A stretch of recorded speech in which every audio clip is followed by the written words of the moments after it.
Hi everyone, and welcome to an interview with Smurgos and Vic.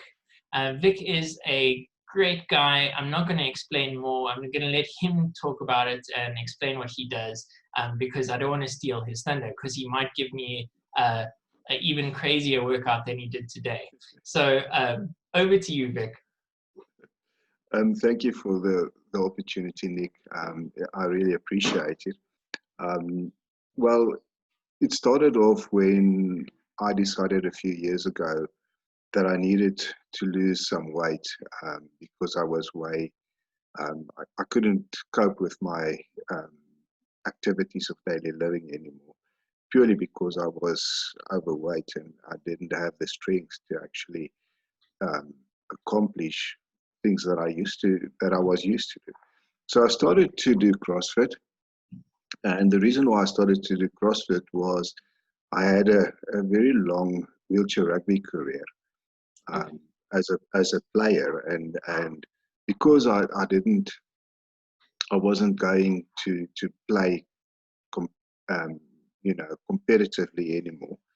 I decided to go and try something else to stay fit and stay healthy. It was extremely challenging from the word go, and a lot of people actually said that I would not be able to do CrossFit as a type of a fitness regime.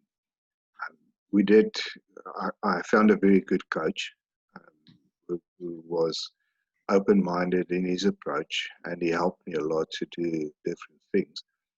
And from there, we basically decided that I want to do a CrossFit Level 1 coaching course. I entered the coaching course as the first person with a disability in South Africa. We went around, and the course was presented by a person from Italy. Oh, cool. and two people from America. And also there were two South African people involved in the presentation. I was quite surprised at the end of the course to be awarded the achievement of being a level 1 CrossFit coach. And with that, the first CrossFit coach in South Africa, level 1 CrossFit coach in South Africa with a disability. Now this is so this is something that is very common in first world countries. You find CrossFit coaches with disabilities all around the world. But in South Africa, I'm privileged to be the first one. From there, I decided to start a small little business called W.H.A.S.P Fitness. And W.H.A.S.P, you spell it a little bit differently. The spelling on it is a little bit differently, but it means wheelchair holistic adaptive strength and conditioning programming. Sure. Okay. I like the acronym. I'll go with W.H.A.S.P. Yeah, it's quite a bit. It's quite a mouthful. So we started W.H.A.S.P, and in W.H.A.S.P we had a lot of implementation and applications of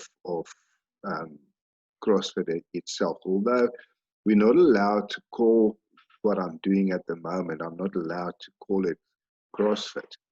Okay. And the reason for that is to be able to say that you officially doing CrossFit, you have to be a CrossFit affiliate, which means that you have to pay $1,000 affiliation fee to CrossFit International, which I don't have. Yeah, especially with our exchange rate at the moment. Yeah, that's crazy. So I am allowed to use CrossFit applications in the workouts that I'm doing, but I'm not allowed to say that it's CrossFit purely because I'm not an affiliate. Not an affiliate yet. Not an affiliate yet. So from there, we also found out that there's quite a big CrossFit community or Mm. adaptive adaptive community worldwide. And it's led by a few organizations within the CrossFit community. You have W.H.A.S.P, it's spelled W.H.E.L.W.O.D, W.H.A.S P. It's a very big international structure, looking specifically at adaptive workouts for people with disabilities. And then you have also an Adaptive Training Academy. Now, Adaptive Training Academy is an organization within the CrossFit community, and they're looking specifically at training people to coach people with disabilities. Okay. So we then decided we wanted to do an Adaptive Training Academy certificate. And unfortunately, or fortunately, late 2019, Adaptive Training Academy sent out word that they are looking to come to South Africa. Okay. There was quite a lot of interest in getting people from South Africa, coaches from South Africa involved in doing the course. But obviously with COVID-19, this now fell apart. Mm. And Adaptive Training Academy then decided to do an online course instead of doing physical courses where they go out to different countries. Yeah. I entered the online course, and subsequently we're fortunate enough to also graduate in the online course, which made me the first adaptive trainer in South Africa as well. So if you were here in Yeah. person, I would be doing this right now to you. Because right now you are the man. Thanks. Yeah, it's a privilege, and this is what I've learned from a lot of coaches in the country and CrossFit coaches. CrossFit coaches in the country has got an extreme open-minded approach to people That's with cool. disabilities. I'll talk a little bit about the future of adaptive CrossFit and adaptive training in South Africa later, and the open-mindedness that there is. But it's extremely, and CrossFit coaches around the country are very humble with what they've achieved, because what we see is we are here, and I am here not for my own gain. I'm here to provide people with disabilities with additional purpose in their lives, but also to add to their health. That is why I'm here. And to me, there's a lot of very strong people in the world, and people in wheelchairs specifically. But to me, it's that person that really tries his heart out and does exactly what you're trying to put in front of him. And even if he doesn't, or the person with a disability doesn't achieve exactly what you're trying to tell him, but he's got the mindset to keep on going and just to progress through that hardship. That is what it's for. That is what it's about. It's not about how well he does it. It's not about, it's just that perseverance and getting the work done. So that is what makes it. So it's like not only having the strength of your body, but also having the strength of mind. Having the strength of mind. And putting in what you, as you said, like what you can do to the best of your ability.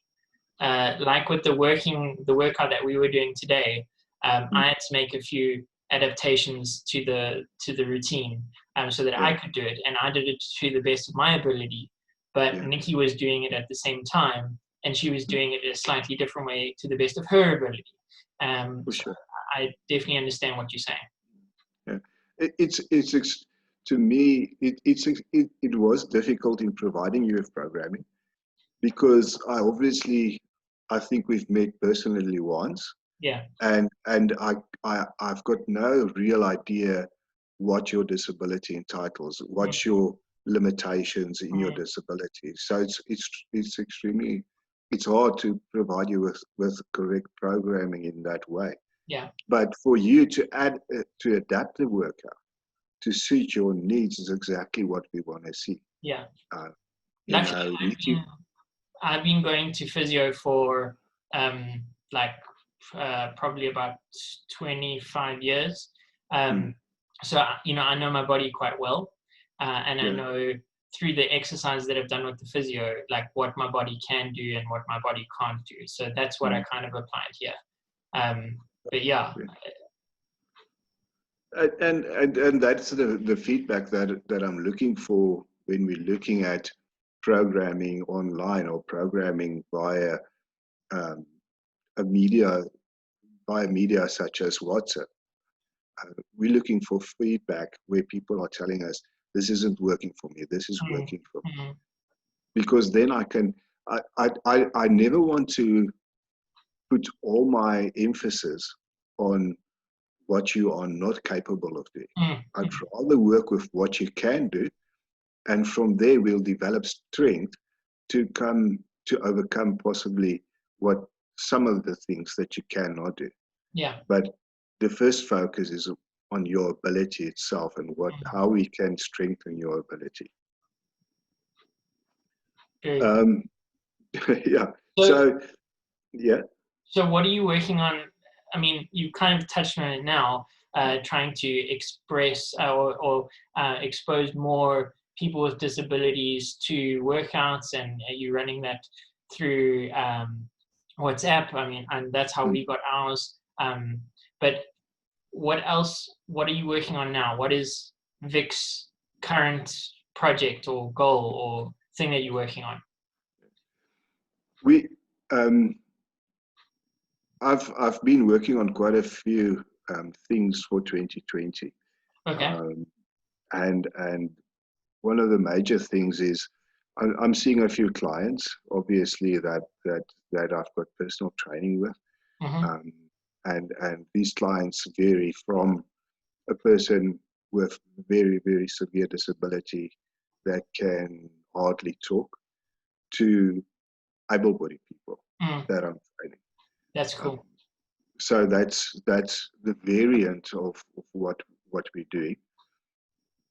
Very exciting that there's a CrossFit competition in the country, or there's quite a few CrossFit competitions in the country, but they're all for able-bodied people. They've got different names. For instance, you've got the Pretoria Throwdown. That's what they call it. It's quite a nice competition, very big competition. You've also got, like I said, there's various competitions in the country throughout the year. Now, one of the biggest CrossFit competitions in South Africa is called Last Man Standing. And the abbreviation for that is obviously LMS. So what we've done is, in 2018, we approached LMS and we asked them if we could do an exhibition at LMS to show people what people with disabilities can achieve when doing CrossFit and by doing CrossFit, and what workouts we can do. And the idea with that was to open up the mindset, not only of the spectators and the people that were competing at LMS, but also to the coaches. So if, for instance, Nick would like to go and do CrossFit in Johannesburg, he would walk up to a CrossFit gym and a CrossFit coach there would say, well, I've seen how people with disabilities do this, and let's try and get you involved. So there's already a mindset, a very positive mindset within the community of getting more people with disabilities involved. So that was in 2018. In 2020, we now decided that we want to do a formal competition. Okay. So it's LMS has got 3 or 4 different competitions throughout the year. And what we now did is we approached them and we said to LMS, how would you feel about us competing at your Pretoria event? What we'll do is we'll bring in a few adaptive athletes with different disabilities, and you provide us with a workout from your own perspective. And it will be exactly the same workout as your able-bodied people does. We'll adapt the workout and we'll compete in the arena doing the same workout. There will be a entry-level event, then there'll be a semi-final, and then on the Sunday, we want to do a final event. And they came back to us and they were very, very happy to have us. So we finally in the final negotiations now Nice. on how we will compete at this event. Now, saying that,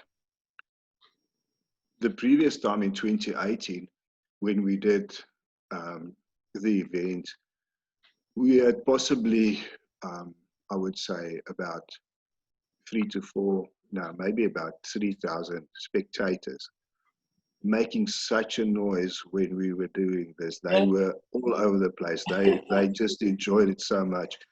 And we've never had that before with any sporting coach for people with disabilities in the country. And these were able-bodied people just standing at the end of the arena cheering us, and they, because they knew exactly what we were doing. So there's an element of camaraderie there, but also like an element of, how can I say it, like I don't want to say like, or like an element of surprise as well, because I'm sure they weren't expecting this, and now all of a sudden they're doing what you're doing and you're doing it, so they not only feel your pain, but they want to see you get further. So I think that's really cool. That's exactly it, because they know what it feels like to lift weight in a certain way. They know what it feels like to do a burpee. They know what it feels like to do ABCDE, and now we are doing it, and they feel exactly what we are feeling. But then also we had so many people come back to us and say to us, you know what, there's some of these things that you guys are doing. When I do them, I give up on them because they are just too difficult. So it's also an inspirational story. It's inspiring people to go out there and work extremely hard because they see people with disabilities doing these things. And they think to themselves, well, if these guys can do it, then I can do it as well. And they're battling for it, but they're getting there, and so I can do it as well. And that means a lot, and that's why the CrossFit community is so open to these type of things. It's not only something that's happening in South Africa; it's a worldwide phenomenon, and very common worldwide for the able-bodied community to accept the disabled community. I think that's key, because we all need to work out. We all need to be fit. You and I were discussing this on our last call the other day, and we were saying that people with disabilities sometimes need to be even more mindful of what they eat and keeping in shape because of the extra challenges that their disability presents. Yeah, sure, it is, and specifically when it comes to meals and how what we eat and when we eat, and also the amounts of food that we eat.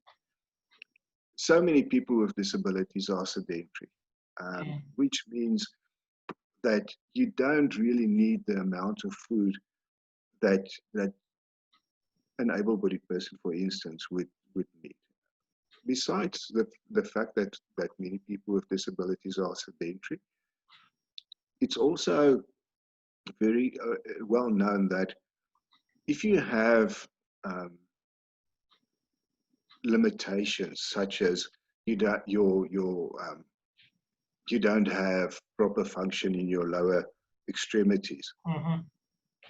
You don't need as many or you don't need as many calories as you would, Yeah. for instance, if you were an able-bodied person. And you see people with disabilities going for a meal or having a meal with their families, and they dish up these mountains of food which they don't need. And Mm. then they think, and then they wonder why they can't lose any weight, Mm. or why they're becoming overweight. And it's not really, they eat well, they eat healthy. A lot of people Mm. would eat healthy, but the amounts of food that they consume is actually the biggest problem. Yeah. And thinking, now that you've talked about your goals and the things you want to achieve, and I think they're really, really awesome. And we're definitely going to talk again closer to those, so you must share updates with us. Do you have any like mantra or motivation that keeps you going personally? Is there something that makes Vic get up in the morning and go, okay, this is what I'm doing because of ABC? There surely is, and I must say, I think every person with a disability, or even the people, whether they have disabilities or not, have days that are very challenging. Mm. And when I started doing CrossFit, there was a lot of people, like I said previously, that told me I wouldn't be able to do it. I wouldn't be able to do the same amount or to Mm. lift weights, and I wouldn't be able to do this and that and this and that. And a lot of people were saying that because that knowledge that I'm a quadriplegic, Yeah. and because of the knowledge well, the stigmatization that hangs around being a quadriplegic. Yeah. And something that I've learned is that my disability doesn't define the person that I am. I'm defined by much greater powers than Yeah. that, and my disability. my dis- we have a visitor. My disability doesn't define the person that I am, and I think that's what I live by. Yeah, I think that's crucial because when you were saying earlier about people like saying that you won't be able to do it.